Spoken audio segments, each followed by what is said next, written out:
自朱雀门踏入广富林，水网纵横，一路石桥，次第铺展，数座古桥串联其史前文脉与明末风骨，步步向陈子龙纪念馆而行。入门首跨浅溪平石桥，青石板平缓临水，石栏肃静简约，桥下流水清淌，出入遗址，一桥隔开市井喧嚣，引游人步入6000载富林时光。前行抵天牛堂，19孔天牛桥横卧碧波，长桥如长虹舒展，层层桥洞映在湖面，虚实成圆。凭栏可远望水上博物馆漂浮屋顶与唐风富林塔，一桥揽尽广富林标志性湖山全景，是连接史前遗址区与江南园林区的分界。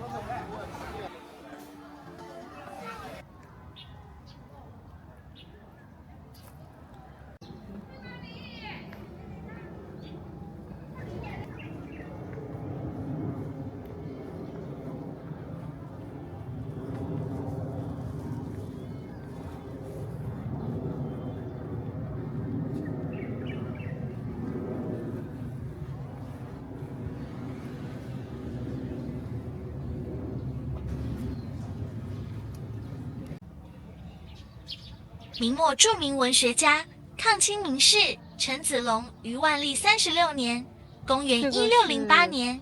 ）6月初一出生于南直隶松江（今上海市松江区），初名介，后改名子龙，出自仁宗，后改字沃子，又字茂忠，谥号忠裕。陈子龙为崇祯10年进士，曾任绍兴推官，论功擢兵科给事中，命府下而明王。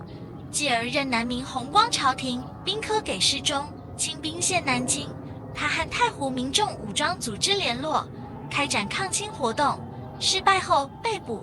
永历元年（公元1647年）5月13日投水殉国。陈子龙不只是抗清民族英雄，也是明末著名文学家，为云间诗派盟主，被公认为明代最后一个大诗人，有名诗殿军之誉，并对清代诗歌与诗学产生巨大影响。陈子龙以晚明书生大词人，投身国事，忠贞爱国，积极抗击外侮。他所承载的民族气节和自强不息的精神，也正是我们这个时代的价值诉求。对明代晚期陈子龙及共同时代松江杰出人士的研究，从其师承、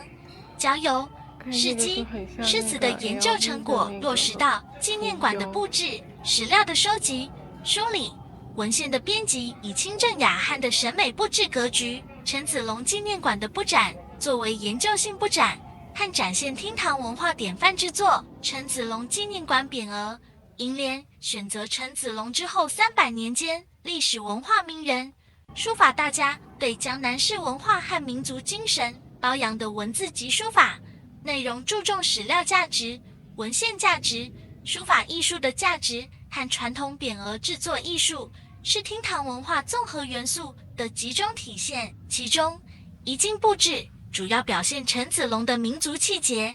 二进则以体现其人文情怀为主线。临湖碑廊延请当代刻碑大师黄良启先生亲自镌刻，选择历史文献资料中呈现陈子龙和他所处时代的文化群体为主要表现对象，以庄严肃穆的碑刻形式彰显高峰，并为广富林文化留下珍贵的当代碑刻精品之作。明陈子龙纪念馆衔碑刻展厅设计布展，以研究性布展的方式，将陈子龙文学、诗词成就、民族精神、士文化及晚明松江文化得到完整体现，彰显中华人文正脉之精神。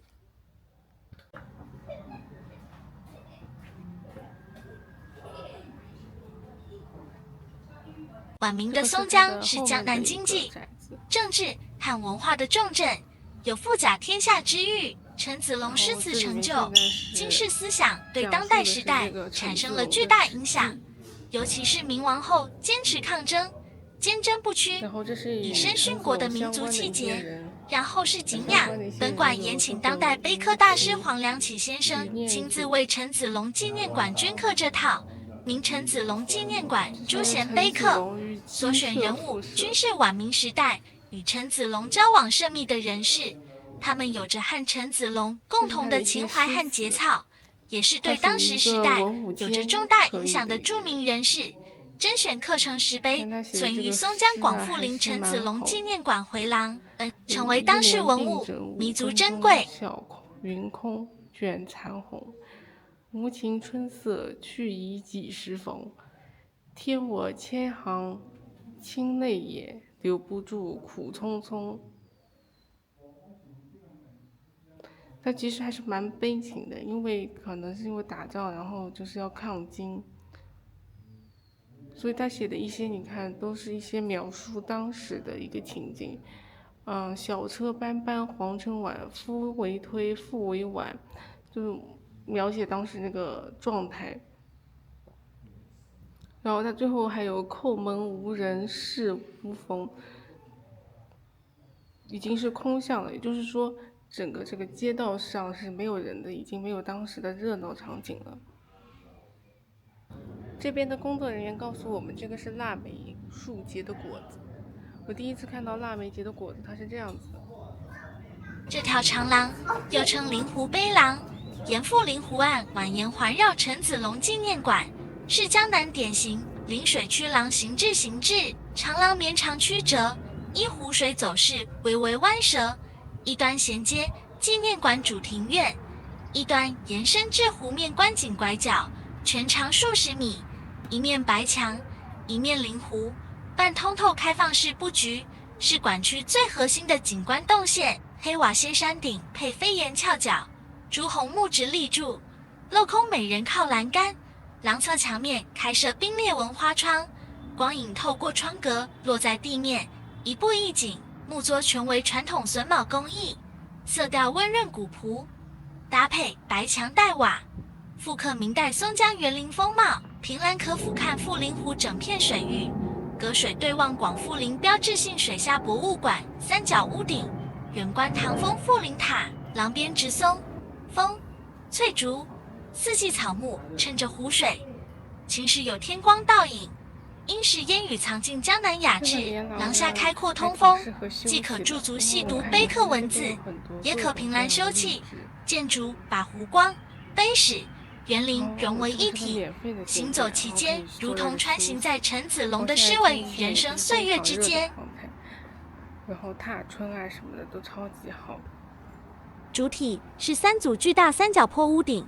仅屋顶露出富林湖水面，全部展厅藏在湖面下6米深处，被称为水上金字塔、水下宫殿。屋顶采用红棕色仿古木构加大面积玻璃，双坡大屋顶复刻新石器鲜明茅草屋形制，搭配中式飞檐线条，现代结构融合古民居意象，湖面倒影完整复刻屋顶轮廓。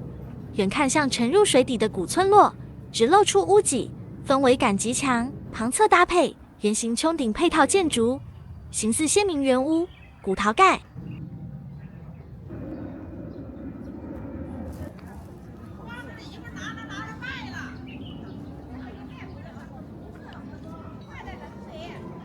这外面呢还搞了非遗龙须书手工陶瓷花。紧邻禅寺一侧，朱红宫墙，木构斗拱，大气古朴，